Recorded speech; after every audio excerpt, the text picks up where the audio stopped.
And when uncertainty comes, two things happen. It either plummets or it rises. So we saw the pound plummet, we saw interest rate rises, we saw utility bills go up. We've seen lots of things increase as a result because there's lots of uncertainty. But if you're in that position where you don't need to take on the debt right now, hold fire.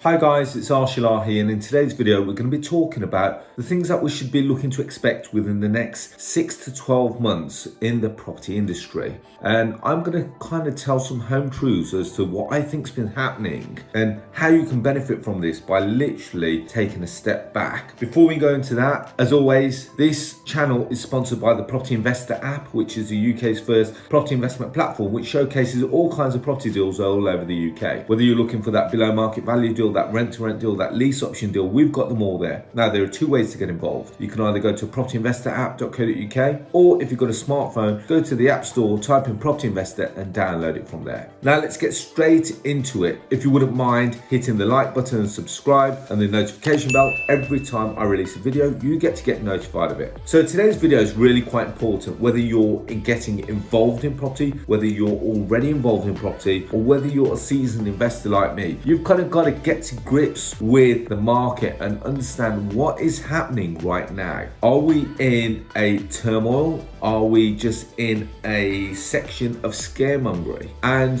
what should we be doing to protect ourselves? Now, this video has actually been created off the back of a conversation that I had with one of my mentees. Now, with all my mentees, I actually always say to them, you got any issues? Reach out to me, pick up the phone to me and say, Arsh, okay, this is what's going on. Can you assist? And that's exactly what he did. And for that, I thank him. So he said, Arsh, I'm panicking like mad. I said, okay, tell me what the issue is. He goes, I've got a portfolio of 11 properties. I thought, okay. And I go, what's the issue? And he goes, at the moment, I'm really worried that a lot of my properties are on SVR, standard variable rates. And as a result of the mortgage market and the money market, you've seen that the interest rates have been going sky high and through the roof. And as a result, his mortgages have gone from down there all the way to up there. And now he's worried that his property portfolio is no longer cash flowing, and as a result he's worried that he's going to be using his cash reserves to subsidize his portfolio.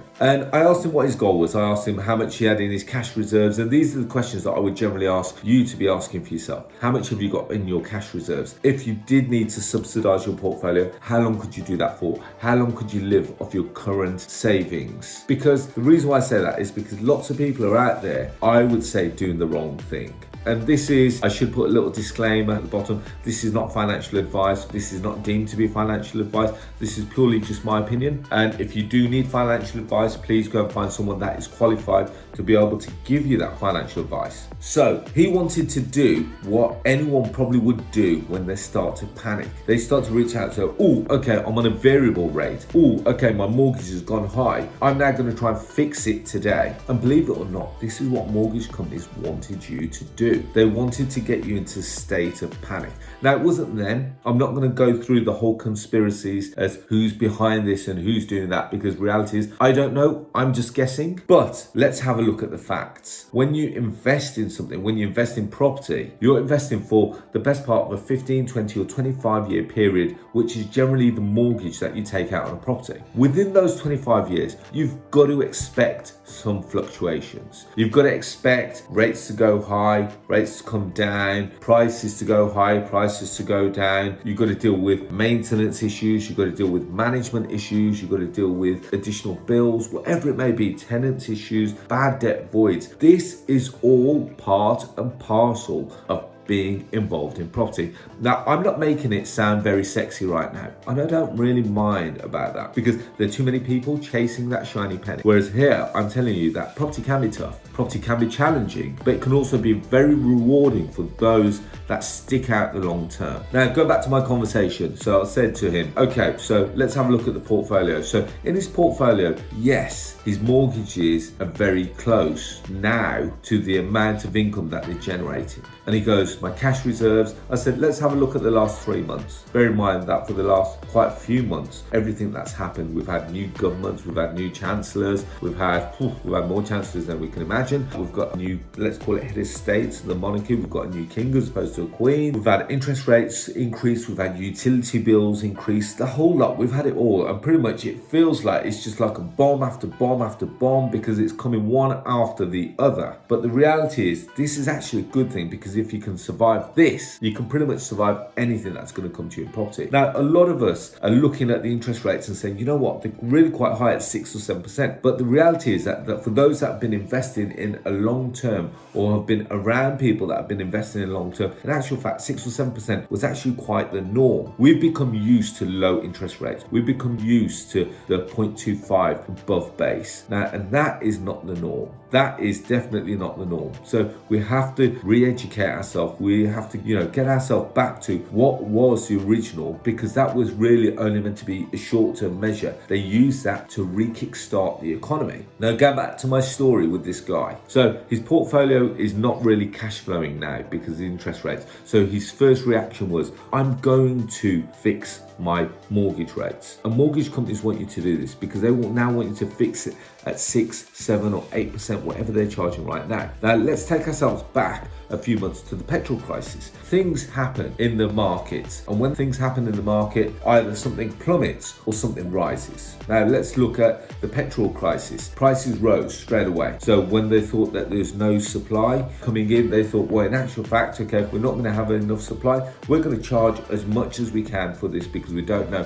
when or how we're going to get the next batch or where it's even coming from. Now, I should note here that I'm not an economist. I'm just a person that observes and kind of puts things together. So the prices went up, and then as a result of everything stabling again, they haven't come down massively, but they've started to creep back down. And this is exactly what I see will happen with the mortgage market. So if you're thinking of refinancing right now because your interest or your interest payments or your mortgage payments have gone up slightly, I wouldn't do it just yet. My mortgage payments have gone up, but I've not pushed the button. I'm not panicked. Lots of people are panicking. I've said to them, hold your horses. Let's just see what happens over the next 4 weeks, 8 weeks. So can you afford the short-term pain? Because guaranteed, the long-term gain will be massive. If you fix today at the 6 or 7%, you're going to be paying the 6 or 7% for the next 12, 24, 36 months, whatever you fix for that period for. Whereas if you hold out 4 weeks or 8 weeks, you'll watch some of the more attractive property mortgage lenders will come back into the market. They've just taken a step out of the market because they thought the market was too hot right now. They weren't sure what was happening in the financial markets. They saw the pound plummeting. They saw the interest rates going through the roof. They saw all kinds of things.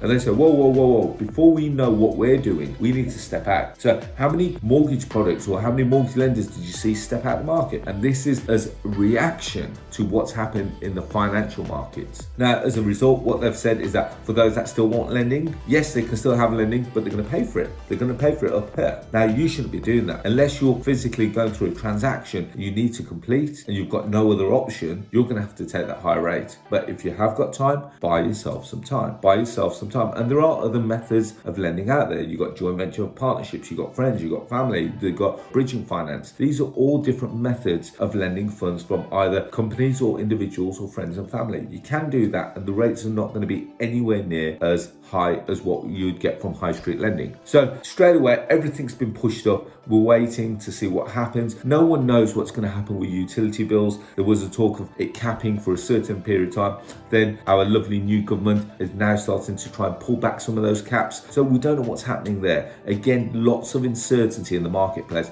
And when uncertainty comes, two things happen. It either plummets or it rises. So we saw the pound plummet. We saw interest rate rises. We saw utility bills go up. We've seen lots of things increase as a result because there's lots of uncertainty. But if you're in that position where you don't need to take on the debt right now, hold fire. And that's a big thing that I would say to anyone watching. So you're seeing now, if you have a look at what happened within COVID in lockdown, what happened to the property industry? Everyone, including me, I don't mind saying that, thought that the market was going to crash. Now, the government brought in a little amendment. They said, let's remove remove the stamp duty or let's reduce the stamp duty. And what did that do to the marketplace? It sent the marketplace into turmoil. People were buying again in lockdown, in in a climate where we've never experienced before. We saw a positive reaction to something that in theory should have been an economic crash. I don't mind saying that. And now if you notice that as soon as we've seen some turmoil again, the government have come back out and said, guys, okay, we're going to try and what they're doing, they're upholding the property market on some stilts to make sure that we keep going. And it's great news for the economy. It's great news for the property industry. So if you can, hold out. Really hope you've enjoyed that video. It's not all doom and gloom. There's a lot of scaremongery out there. Just hold your nerve. Don't do the first thing that you think, which is almost like a knee-jerk reaction. That's the wrong way to do it. Sit back, assess, speak to some property professionals, speak to mortgage brokers and say, okay, this product last month was X. Let's say that was 5%. This month, what is it now? They may say it's 6%. What was it previously? Let's have a look. And the next month, is it 7%? Now, I hope I'm not wrong and it keeps increasing 7, 8, 9 and 10%. Highly unlikely, because if you have a look at historic data, that's never happened. Goes up and it comes down. Goes up and it comes down. Exactly the same will happen. Have a look at the financial markets, what happens in shares, what happened with Bitcoin.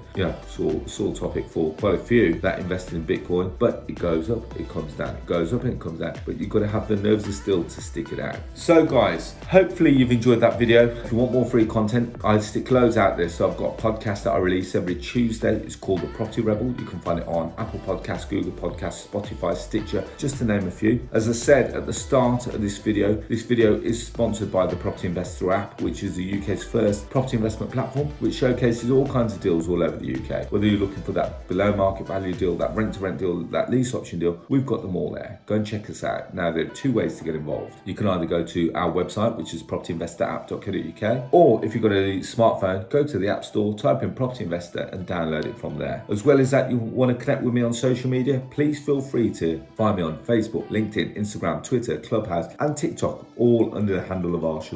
So I really hope you've enjoyed it. Please feel free to leave some comments below and I look forward to speaking to you all very soon. Bye-bye.